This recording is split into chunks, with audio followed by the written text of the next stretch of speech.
All right, so today we're gonna start talking about what's called factoring, and we're gonna get into what that means here in a minute. But so we're gonna start section 9.3, and this is notes 1. So this is gonna be the first section, and we're actually gonna talk about GCF. So remember, GCF stands for greatest common factor.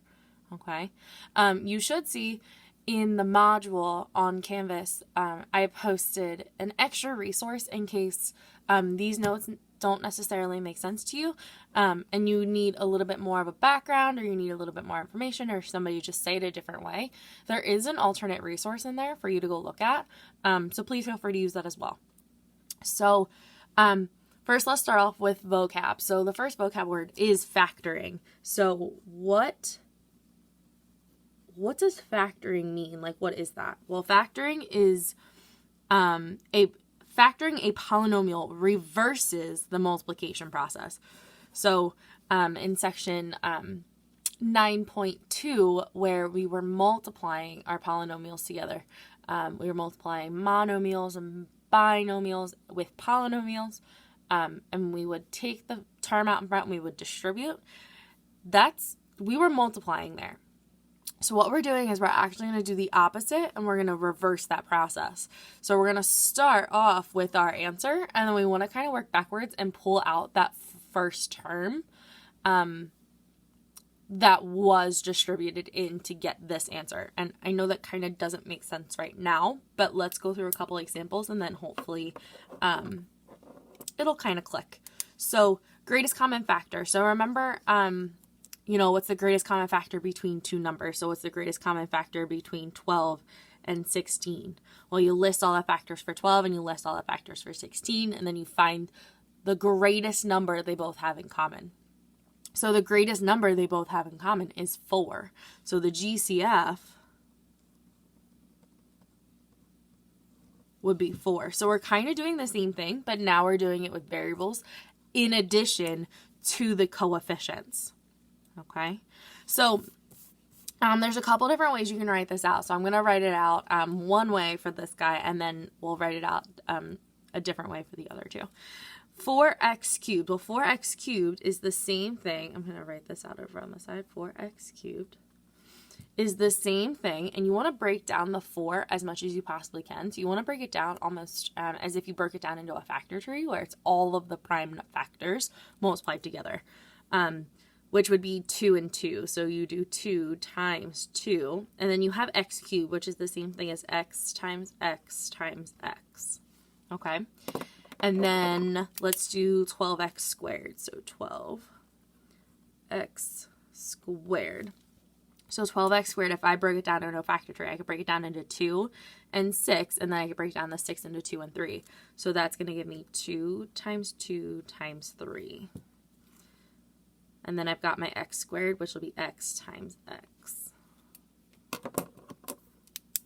Okay, and then 8x. So I'm going to ignore the fact that it's negative for right now. I'm just going to go with 8x.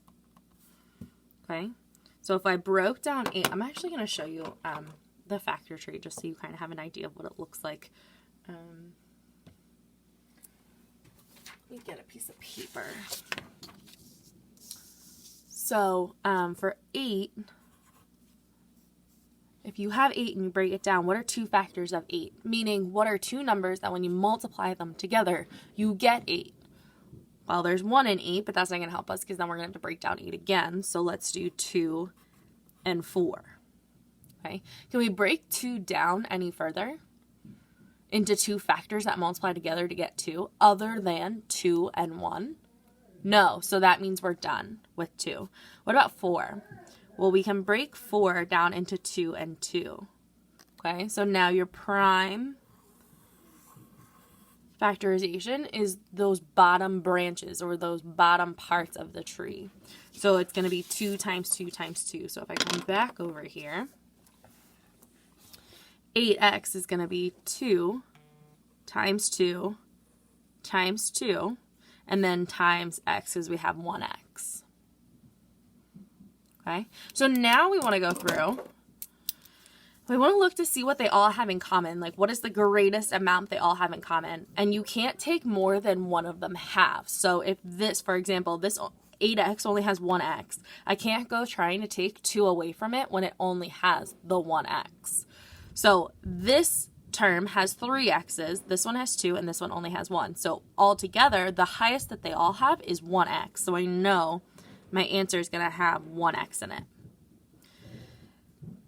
My 4x cubed has 2 2's, my 12x squared has 2 2's, and my 8x squared has 3 2's. Well, the highest they all have is 2 2's, which is 2 times 2, which is 4. The 12x squared has a 3, but none of these other 2 terms have a 3, so I can't use that. They all have to have the same terms for them to count. Okay, so my answer is 4x. Now, if you kind of look at 4x cubed plus 12x squared minus 8x, you can see that they all have a factor of 4, and you can also see that they all have a factor of x. And because 8x only has that 1, you know you can only take 1 from each of them. So now let's do the next one. Right? If you want to write it out like this every time, feel free. As you start to write it out, hopefully you can start to like pick out and identify what the greatest common factor is without writing it out. But again, if you need to, no big deal. So I'm going to kind of show you how to do it without having to write this out. You look at your coefficients first. So 5 and 10. Between 5 and 10, what is its greatest common factor? Well, the greatest common factor is going to be 5. Okay, and then I have v to the 5th and v to